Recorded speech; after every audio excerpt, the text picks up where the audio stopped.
Bonsoir à tous, soyez les bienvenus dans Broadcast Time comme tous les mercredis soirs sur Watch TV 20h 20h30 avec mon complice Fabrice Arad. Salut Fabrice. Salut Benjamin, bonjour à tous. Bon alors on va faire court ce soir pour ne rien vous cacher, comme vous le savez, dans quelques jours c'est le début du NAB 2015 à Las Vegas. Alors Fabrice, on va être très précis, le NAB ça commence vendredi avec ce qu'on appelle les conférences et puis le salon lui-même ouvre lundi. Alors pour vous faire patienter, puisque les grosses annonces, elles attendent encore quelques heures, quelques jours, on s'est dit, finalement, remettons-nous il y a un an pour nous souvenir de ce que ça va être. Un voyage dans le temps pour effectivement voir ce qu'on a vu l'année dernière et repenser un peu à quelle est l'évolution. C'est-à-dire qu'on sait ce qui s'est passé l'année dernière. Comme ça, on a déjà une vision plus fraîche. La 4K, c'était le maître mot de l'année dernière. Cette année, on attend quelques surprises, quelques évolutions.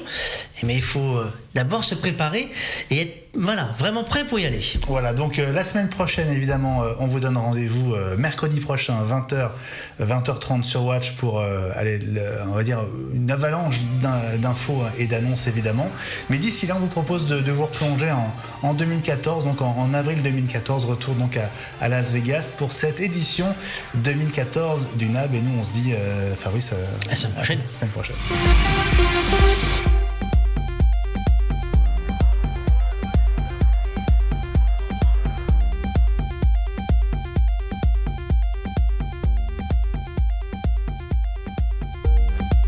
Et c'est Sony qui a donné le coup d'envoi du NAB avec sa conférence de presse au Bellagio programmée à la veille de l'ouverture du salon. Le géant japonais a donné le la avec une vedette pour ceux qui avaient encore un doute, le 4K. Pour les grosses productions, Sony annonce des mises à jour possibles de sa F5 en F55 et l'ajout de 2 codecs en option, le ProRes d'Apple et le DNX HD David. Les semi-pros ou amateurs avertis que nous sommes n'ont pas été oubliés non plus, avec l'annonce de l'Alpha 7S, 3e rejeton de la famille Alpha 7, S comme sensibilité jusqu'à 409 600 ISO, avec un capteur plein format XMOR de 12,2 millions de pixels et une sortie 4K en HDMI, prix attendu autour de 2300 € quand même. Direction maintenant le Convention Center de Las Vegas avec l'autre star de l'annonce de Sony, Atomos. Après le Samurai Blade et le Ninja Blade, 2 enregistreurs portables, SDI pour l'un, HDMI pour l'autre, Jeremy Young, le transfuge de génie venu de Blackmagic, dégaine un 3e recorder, cette fois compatible 4K.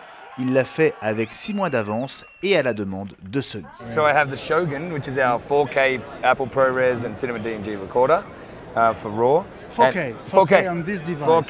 4K on this device. It's a 1920 by 1200 screen, sRGB 100%. It's 325 ppi, so it's exactly like your iPad, iPhone, Samsung, tablets, etc. Retina, basically, Retina level. And we can adjust the colors, we can calibrate it. Awesome monitor. But that's not the best bit. The best bit is the HDMI in and out, 12 gig SDI in and out. 12 gig, which means you're future-proofing for other cameras. As the Japanese evolve their cameras, then 12 gig SDI will be what people are using because it pumps down up to 4K 60p. Yeah. Genlock for play out in a studio environment, so you can play back to the head honcho, and they can play it out. So it's got screw threads top and bottom for mounting, so you got all the mounting options that we had, and waveform and vector and focus assist. One question, what do you record on? We record to spinning disc for HD. Yeah. Oh, I didn't mention 120 frames a second HD, which is pretty cool. That's slow motion for the masses, basically. SSD, so single disc SSD, plus we record to a new drive caddy, which is double the size of this, with a RAID disk chip in it. And on the device, you put 2 1 terabyte file drives in there, you hit format, and it RAIDs them, and you can do 4K, 30p, Apple ProRes for 2.5 hours for $120. So you're talking like $50 or under per hour of recording, which is the same as HD today. So Shogun? Shogun. Availability and price, Jeremy? Availability and price is $1,995, so under $2,000, and it'll be available IBC timeframe. Okay, so 6 months ahead. Yes, that's because of Sony. They requested us to release it now. Okay. And why not? Usually we like to announce and ship, but the interest we've got in this product, and actually we've got some good feedback as to what people are requesting. We can include that in the development. So there are some good advantages to announcing a bit earlier. So you can make some adjustments Correct. to the final product. Correct. Okay. And there is another product coming from your pockets. Yes. The Shogun wouldn't fit. No, ProRes in your pocket. That's what we call it. So this is, I'll get you to hold that for me. I can't do that. Oh, that's quite light. Yeah. This is a recorder playback deck all in one. We took the screen off. It's a Ninja 2 without a screen. So it does all the things that a Ninja does, but it records to CFast. So what's the advantage of CFast? It's against SD, for example. Against SD memory card, it's SATA. SATA. Oh. It's a SATA protocol, I which know that. means we can use the same implementation that we've got on these devices, and we don't have to make a new, completely reinvent standard. So we like CFast. But CFast 1.0 is 100 megabytes a second or more. Is that enough? That's enough. That is enough. So you don't have to buy the most expensive No, you do not. ones. No, you do not. You can buy like a 128 gig for around $250. Is it available? It'll be available middle of May. Oh, soon. Yeah, it's very soon. These are the production models and they're working. One's on a GoPro over there. So these are for drones, action sports cams. We've got straps so you can strap it to the side of your tripod for your second camera, your third camera, and people with a monitor already who just want ProRes. So the price is under $300? $295, yeah. $295. Thank you very much, Jeremy. No problem. Entre les deux marques, c'est la guerre sur le front des enregistreurs et des convertisseurs, une longue histoire, mais Blackmagic continue de révolutionner l'industrie avec 7 nouveaux produits dédiés à la 4K, mais d'abord les caméras. Les cinémas caméras Full HD ou 4K n'étaient pas vraiment faites pour un usage studio. Voici donc la Studio Camera. This is the brand new Blackmagic Design Studio camera. It's going to be available in 2 models, an HD version and an Ultra HD 4K version. Both of those models share similarities. They have a micro 4/3, an active micro 4/3 mount. Just run you through some of the connections on this camera. It's got Phantom XLR audio connections, it's got audio connections for an aviation headset. This camera's got TalkBack built in. I'll tell you more about that in a second. If we spin around to the other side of the camera, you'll see it's got optical fiber, an SDI in and SDI out. Now the reason it's got the SDI in and the optical fiber in is that we can also send TalkBack and tally signals directly to this camera. In addition to that, with a new camera control unit within the ATEM software, we can actually control this camera from our switcher position. So it's incredibly powerful for studio use. It's incredibly small at the front, but it's got a huge 10-inch viewfinder on the back. Voilà pour le petit modèle de caméra dont l'arrivée était assez probable. En revanche, personne ne s'attendait à voir débarquer Ursa, cacher des regards jusqu'au dernier moment. Thanks. Une caméra modulaire, sans capteur, qui peut même se jumeler avec un 5D Canon pour obtenir cet attelage très surprenant. 4 modèles d'Ursa sont annoncés, arrivés à partir du mois de juillet et à un prix qui démarre autour de $6 000. Autre nouveauté Blackmagic, 2 vidéo hubs 12 entrées, 12 sorties ou 20 entrées, 20 sorties, avec un écran en façade et bien sûr la compatibilité 4K à un prix inférieur au hub qu'il remplace. Un 3e Teranex dans la gamme, après le 2D et le 3D, voici le Teranex Express quasiment dédié à la conversion Full HD vers 4K et vice versa, $1395 normalement à partir du mois de juin. Les switchers vidéo, l'ATEM 1ME avait évolué en version 4K l'an dernier. Voici l'ATEM 2ME Production Studio 4K. Tout est switchable grâce au bouton en façade et au large écran de contrôle. Compatible 4K bien sûr, il passe de 16 à 20 entrées vidéo, même si le logiciel de contrôle n'en affiche toujours que 16 sur 2 écrans. Il est aussi 1 000 € moins cher et dispo dès maintenant. Il ne reste plus qu'à préciser la mise à jour des cartes Decklink SDI et Decklink Studio en 4K au même prix et l'évolution de tous les convertisseurs également en version 4K. Et on ne va pas quitter le stand sans jeter un dernier regard à ce scanner de film étonnant, né du rachat de Syntel il y a 1 an et demi. Un scanner de film vers le 4K en temps réel, son prix $30 000. On dirait du Bang & Olufsen, mais c'est bien du Blackmagic. Un marché des mélangeurs hardware qui doit désormais compter avec Livestream qui a fait très forte impression ici avec son mélangeur portable qui tient dans une valise et sa splendide surface de contrôle. Je vous présente le HD 510 qui est un de nos nouveaux produits chez Livestream, qui est un switcher, donc un mélangeur qui permet de mélanger jusqu'à 5 caméras. Il a un écran tactile qui en fait est déplaçable, qui permet en fait de le plier complètement, de le mettre dans un sac et de partir sur le terrain pour faire de la production. L'un de nos autres produits est la Control Surface qui permet de mélanger jusqu'à 5 caméras et également de faire les transitions, de rajouter les graphiques et de contrôler tout le système de production.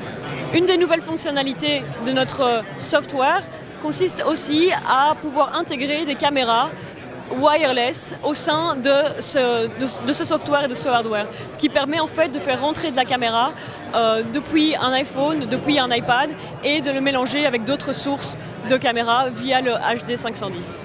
Le prix de ce produit HD 510 est de 9 999 $. Le modèle 17 entrées existe également, il s'appelle le Studio HD 1710 pour le prix de 29 999 $.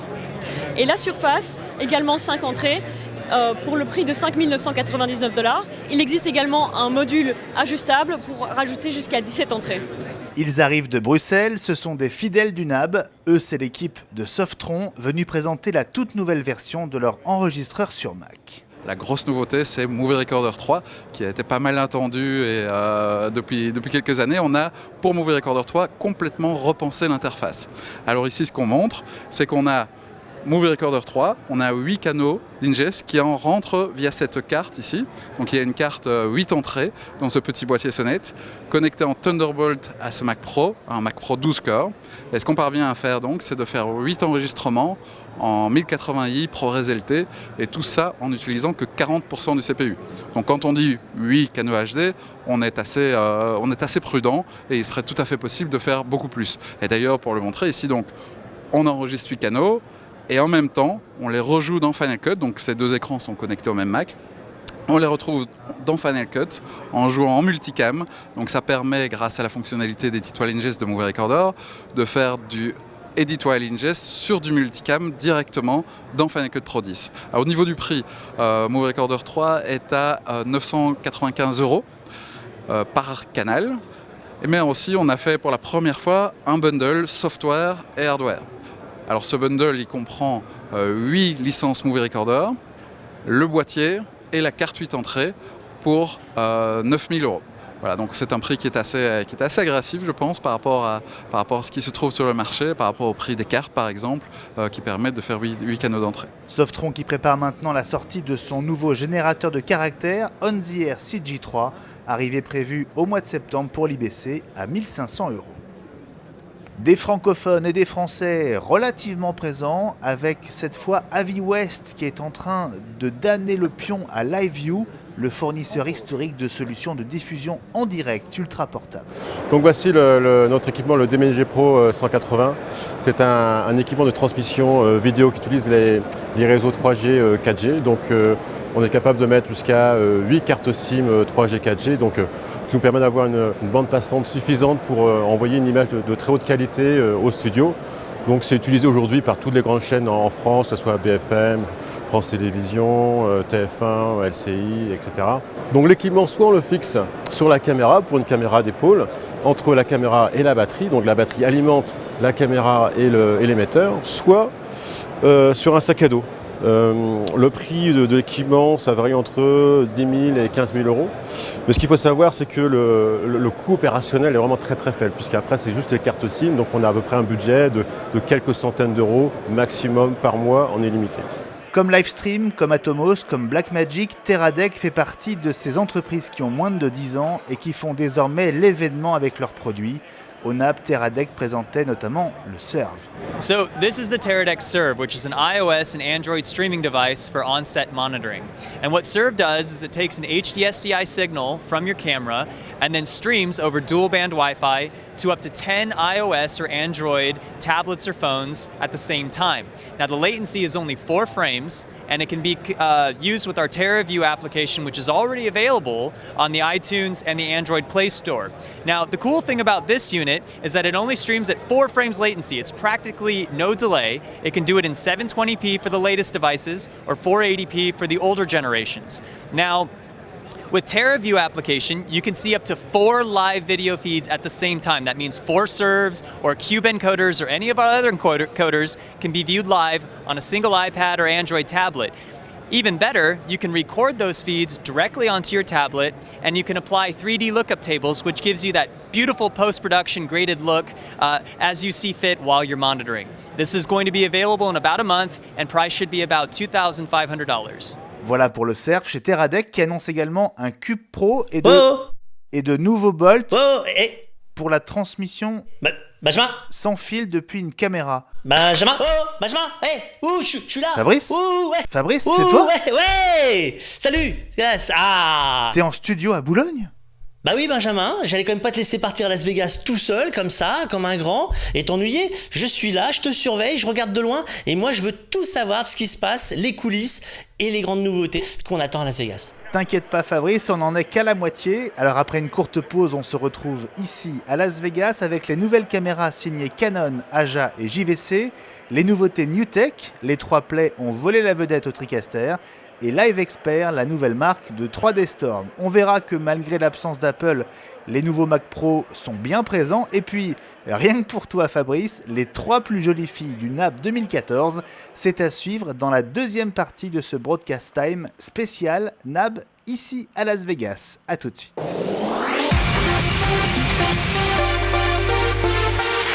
NewTek et 3D Storm vous présentent les news du NAB 2014 sur Watch TV.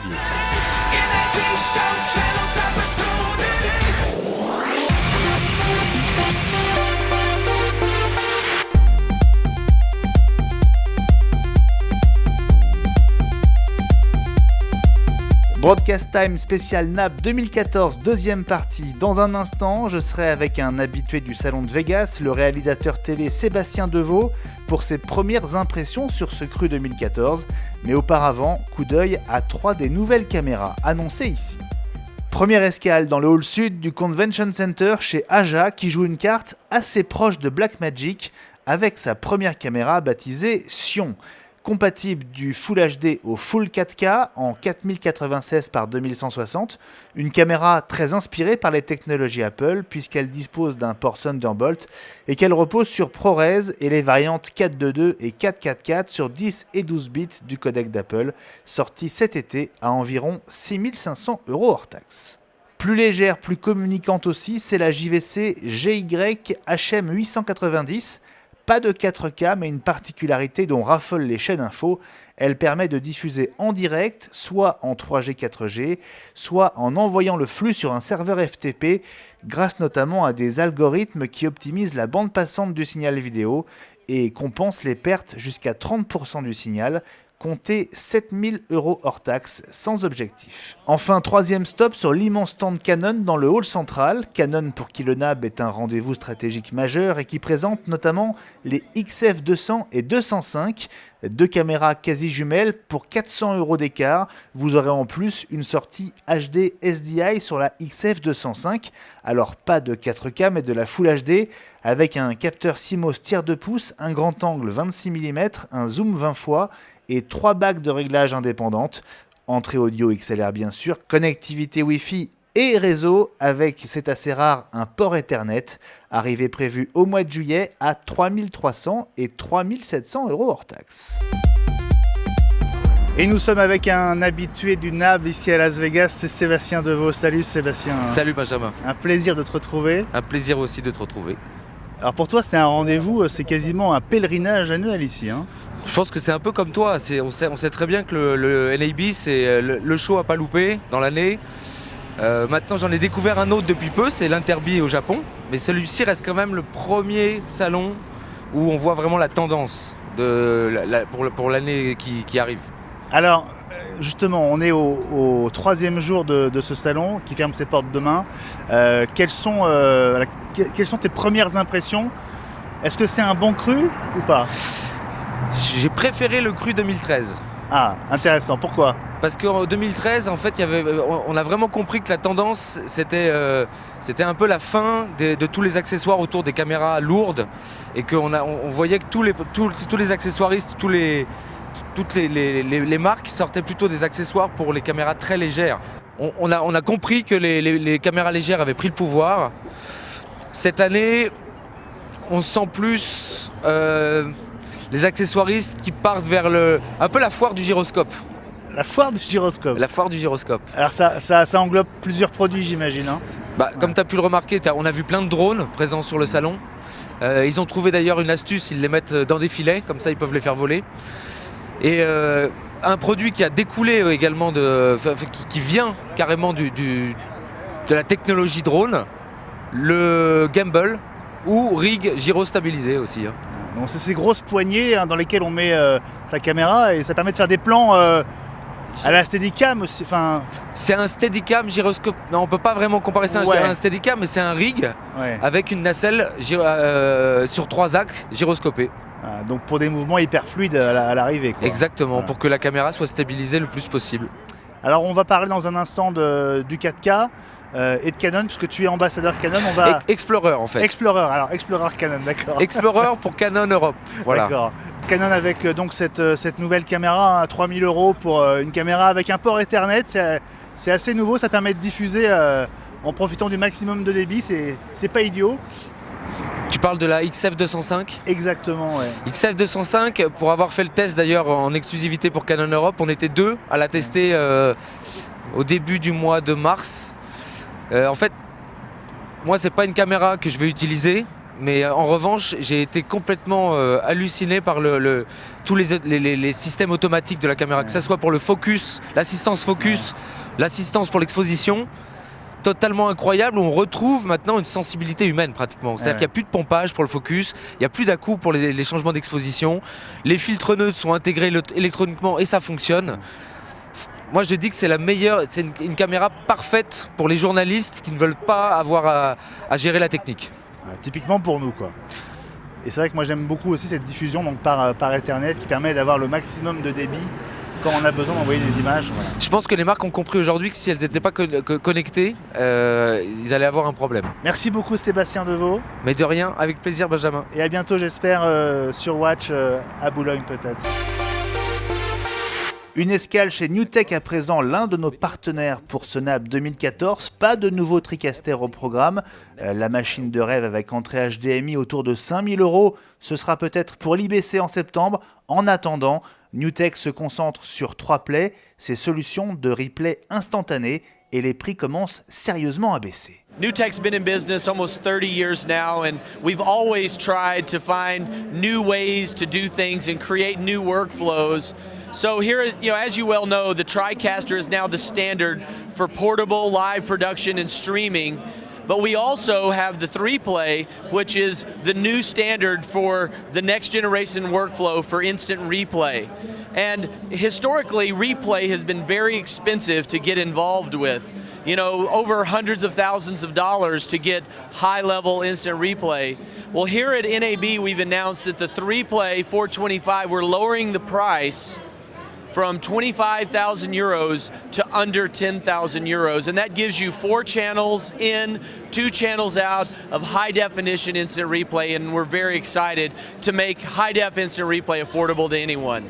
There's a need to add in third-party technology into the TriCaster, and so we're very excited to announce here at NAB that our third-party developer network, the NewTek Developer Network, has expanded to over 50 companies that are doing third-party solutions for the TriCaster, and it's everything from support from the AJA routers directly in the TriCaster 8000 interface to allowing people that use VizRT graphics systems to input their graphics live into TriCaster, and it's integrated through IVGA. So it is a very, very exciting time to be part of the TriCaster family. Parmi ses partenaires, il y en a un peu particulier puisque c'est aussi le distributeur de NewTek et des TriCaster en Europe, 3D Storm qui devient à son tour fournisseur de solutions pour le TriCaster mais pas seulement. We are introducing a new line of product called Live Expert.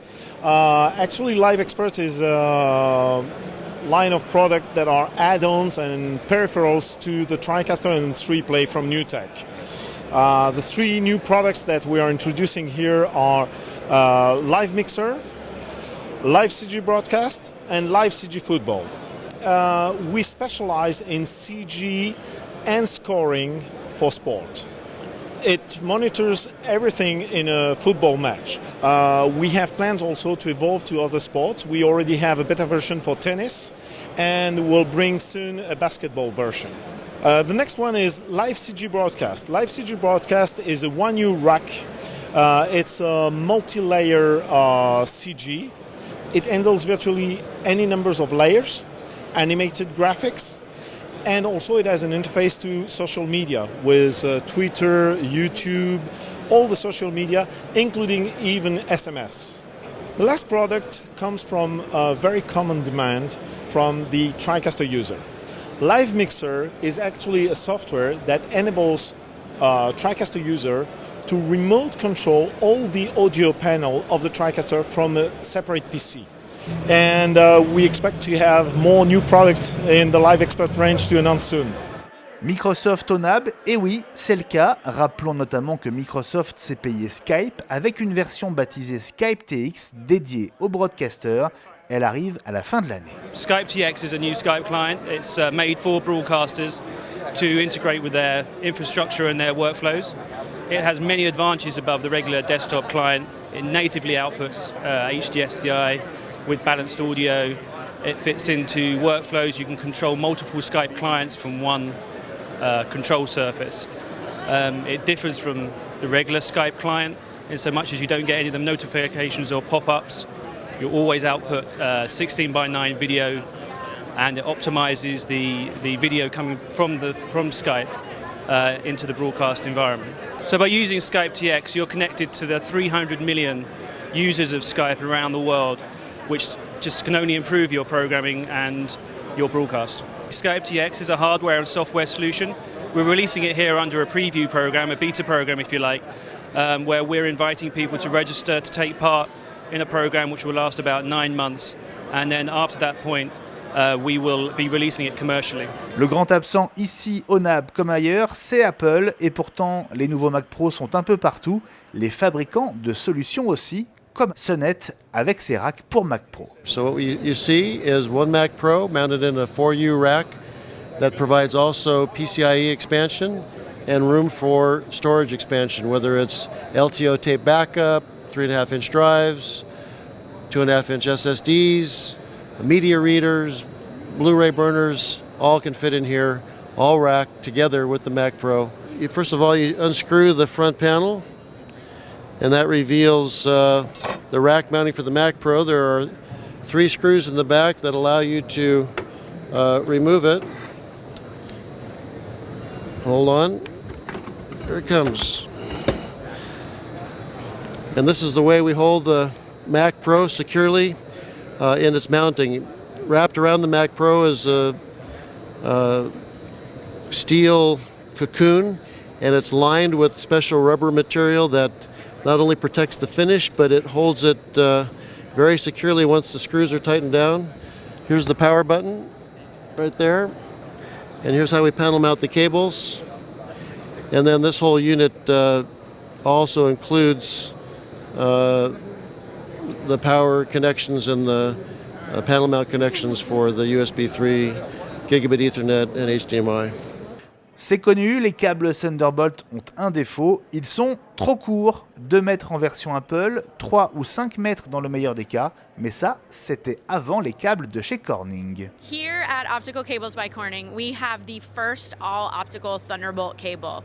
It is also the longest Thunderbolt cable on the market. So we start with 10 meters, which is $299 here in the US, and then we have a 30-meter cable, which is $659, and a 60-meter cable, which is $1299. And what's interesting about our cables, among many things, is that we handle the optoelectrical conversion within the cable. So it takes the electrical signal in from your host device, like it would any other Thunderbolt cable, converts it to an optical signal, which means light, sends it over the glass fiber, and then converts it back at the other end. Et puis au hasard des allées du NAB, on croise aussi Thomas Plessis, venu à la conquête du monde avec sa nouvelle aventure baptisée Screensaw. J'ai l'impression qu'il y a beaucoup moins d'Européens. Alors est-ce que c'est dû à la crise? Est-ce que c'est dû à la situation actuelle en Europe? Peut-être. J'ai en tout cas la nette impression qu'aux États-Unis, les choses repartent très vite. En tous les cas, toutes les discussions qu'on a pu avoir avec soit des clients déjà, soit des futurs clients, on est sur des investissements en tout cas très court terme. Donc c'est plutôt rassurant. Pour Thomas et pour toi Fabrice, comme promis, voici les 3 plus jolies filles du NAB 2014. Elles s'appellent Christy, Jackie et Diana, sans parler de cette jeune femme dénudée, sortie tout droit de Star Wars, mais qui ne m'a pas confié son prénom.